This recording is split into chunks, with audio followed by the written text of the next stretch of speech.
I can see that it's working.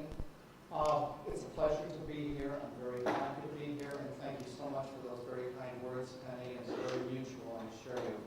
I know that we're starting a little bit later this evening, and the reason for that is I'm told that there are a lot of problems within the mile as far as the traffic and so on. It took us quite a long time to get here. Anybody else have problems getting here?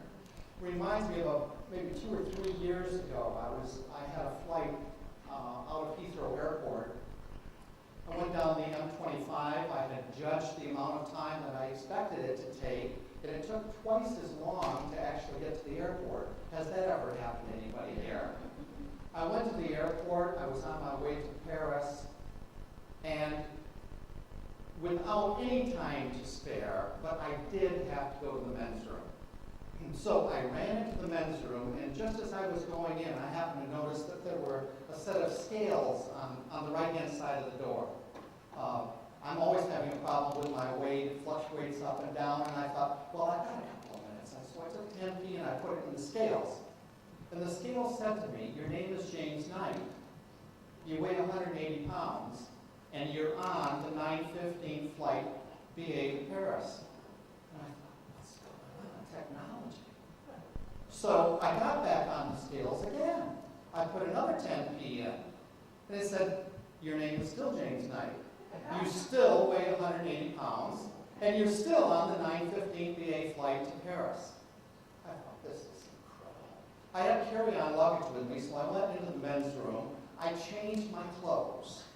I wore a mustache at that time. I shaved my mustache. I went back out, stepped on the scales again, put the 10p in, and it said, your name is still James Knight. You still weigh 180 pounds, but you just missed the 9:15 to Paris. Well, I can assure you by being here this evening that you're not going to be missing anything by being associated with Ecademy. I'm told that there are 3 types of people: those that make things happen, those that watch things happen, and those that don't know what's happening. And I can assure you that with the people at Ecademy, the directors that Penny has introduced, they absolutely know what's happening. And that was one of the things that attracted me to be here in the first place.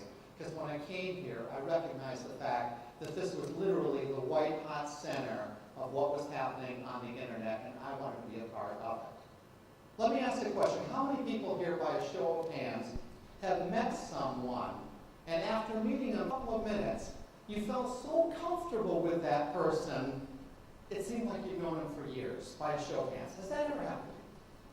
Has this ever happened to you, where you met someone, and no matter what you did, no matter how long you knew them, you just couldn't get along with that person? 2 hands go up over there. Yes, we've all had that type of an experience. I've had good fortune over the last many years to deal with thousands of people that had one thing in common. They wanted to be better at what they were doing, and they were determined to do something about it. They followed a particular process in becoming better at what they were doing. And one of the things that the thousands of people taught me was that we all operate in a comfort zone. That there are some things that we're comfortable doing and some things we get an uneasy feeling about. An example of a comfort zone is meeting new and different people, maybe a job change. And when we're outside that comfort zone, we feel rather unhappy and uncomfortable, don't we? Do all of us here, by show of hands, recognize the fact that you have a comfort zone? I'm told by psychologists that we go through 4 emotions every day of our lives. We're either glad, sad, mad, or scared. And when we're inside our comfort zone, how do we feel? Glad. And when we're outside our comfort zone, mad, sad, or scared, don't we? So, if we recognize the fact, what are some of the things that are outside of the comfort zone for many people that you know? No wrong answers. I'll point that out for my entire presentation. Speaking in public. Time magazine had an article that asked 1,000 people to rate their 10 greatest fears, and it included getting bit by a dog, death by fire, and cancer. Public speaking was number 1 in 800 out of 1,000 cases. More people would rather die than get on their feet in front of a group. So that certainly is outside the comfort zone. Anything else? Going to a networking event. If you don't know people, don't know that. How many people here, again, by show of hands, this is their first networking event? Can you recognize the fact that you're stepping outside of your comfort zone? Thinking maybe you'd be put on the spot, maybe you'd be embarrassed in some way, and so on.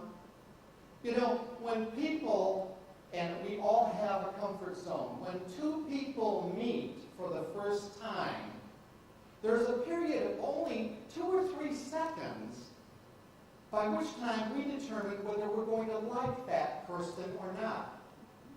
I'm told that we judge people 5 ways: how they look, what they say, how they say it, what they do, and how they do it. And in that few seconds, we determine as to whether we like a person or not. If we like the person, we have an instance, as I outlined in the first case, where we like a person, we feel comfortable with the person, and we say, I like you, I want to get to know you better. Now, that, we might say, is where we've connected with that person. Another way of saying connected with a person is by saying we have a rapport with the person. Now, rapport is defined as a mutual liking and trust based on the feeling that our thoughts, feelings, and concerns are mutually understood. So when we have a rapport with a person, the first thing that we have is mutual liking with that person. Now, liking and likability is important, isn't it? We do business with people that we like. So the question is, how do we develop more likability? Well, likability starts with our attitude. Our attitude towards the people around us determine their attitude towards us. That within the area of attitudes, and I promise to give you ways of making more friends and increasing business, one way to get a person to like you better is if you develop the attitude right from the start. I'm going to make this person like me. Because what happens is, they pick up in the form of feelings that you genuinely want them to like you. And how do you feel when someone likes you? It's pretty hard not to like them if they like you, isn't it? So one way to gain a greater sense of likability with other people is actually developing an attitude of I'm going to make them like me. Another way, an attitude that can help people develop more of a likability towards you is if you get them to like themselves better. If you get them to like themselves better, they will love you. Likability is a skill, and it can be learned. There are not big things sometimes, but little things that we can do that either work for us or against us. As an example, a smile. A smile means I like you, you make me happy, I'm glad to see you. Another thing about a likability is the fact that it's an attitude of becoming genuinely interested in other people. If we're genuinely interested in others, then that is the key to success for likability. It was William James who said, the greatest craving in every man, woman, and child is a desire to be appreciated, that you are important to you, and I am important to me. And so recognizing it is our greatest craving, by making people like themselves, showing a genuine interest in them, it will increase your likability.